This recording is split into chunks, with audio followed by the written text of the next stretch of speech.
करके सीखने के लिए प्रेरित करती हूँ और इसमें उन्हें काफ़ी मज़ा भी आता है। तो साइंस के इस टॉपिक पे जो मैं बात कर रही हूँ उससे पहले मैं आपसे एक प्रश्न पूछना चाहूँगी कि आप सभी यहाँ पर शिक्षकगण बैठे हैं और अपने विद्यालय में काफ़ी सारे स्टूडेंट्स हैं आपके, तो आप अपनी पेन खत्म हो जाने पर उसको क्या करते हैं? क्वेश्चन आपके लिए है, आप सोचिए, आंसर अभी नहीं करना है, आखिरी में शायद ये आंसर आपको मिल जाएगा।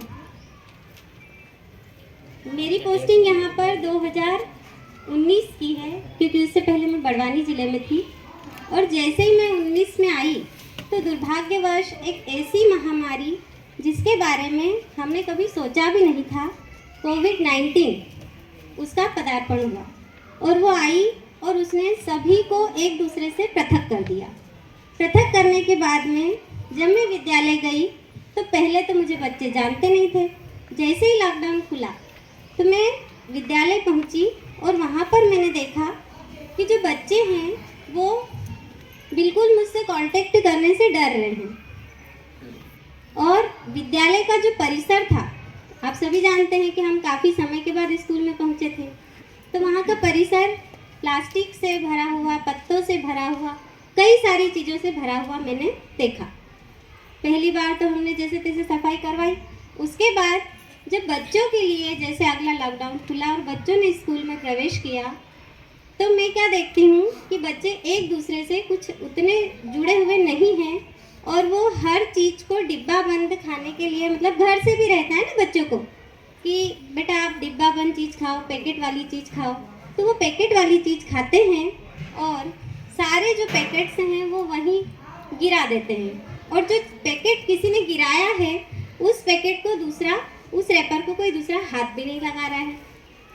तब मेरे दिमाग में एक बात आई कि क्यों ना कुछ इस पे कुछ कार्य किया जाए। तब बच्चों और हमने कक्षा 6 के बच्चों के साथ मैंने काम शुरू किया और धीरे धीरे इसको 8वीं तक लेके गई। बच्चों को फिर मैं ग्राउंड पर ले गई, पर्यावरण में, सारे वातावरण में उनको घुमाया और मैंने सोचा कि अब मैं पदार्थ थीम से काम शुरू करूँगी। तो मैंने बच्चों से कहा कि बेटा यहाँ पर अपन सारी चीज़ें जो है वो उठा लेते हैं और देखते हैं कि इनका अपन वर्गीकरण करते हैं। अध्याय 2 है जो हमारी कक्षा 6 में। वर्गीकरण करने के बाद हमने देखा कि कुछ चीज़ें अलग रूप में थी और कुछ जो वस्तुएं थी वो अलग रूप में थी। दोनों वस्तुओं को हमने अलग अलग कर दिया, लेकिन बच्चों की जो समझ थी वो अभी यहाँ पर पूरी नहीं हो पा रही थी।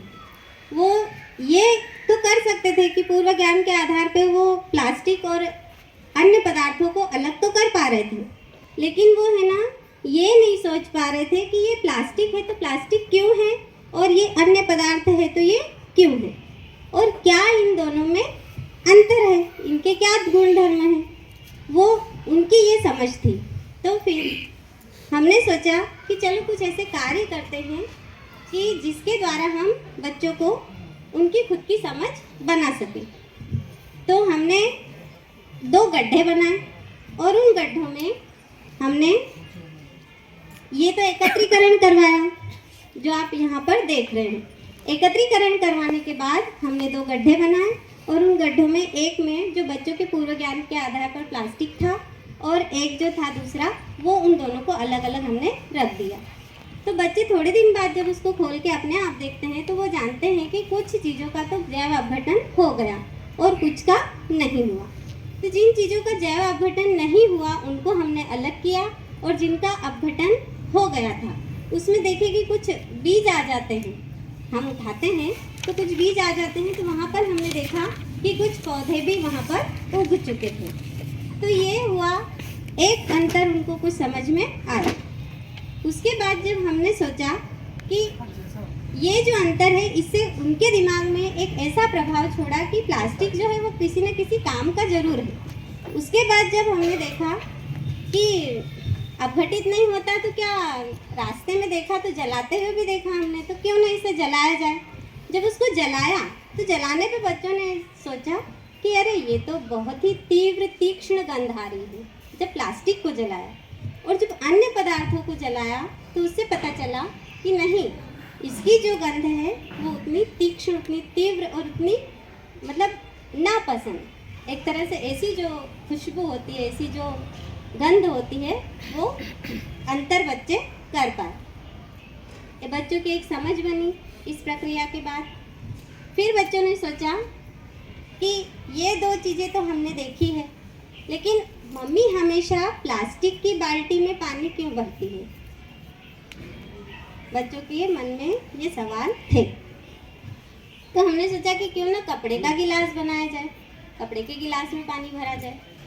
तो कपड़े की थैली जो मार्केट में है उसमें फिर हमने पानी भर के देखा। पानी भर के देखने के बाद बच्चों ने ये पाया कि इसमें पानी ठहरता नहीं और प्लास्टिक की थैली में पानी ठहरता है।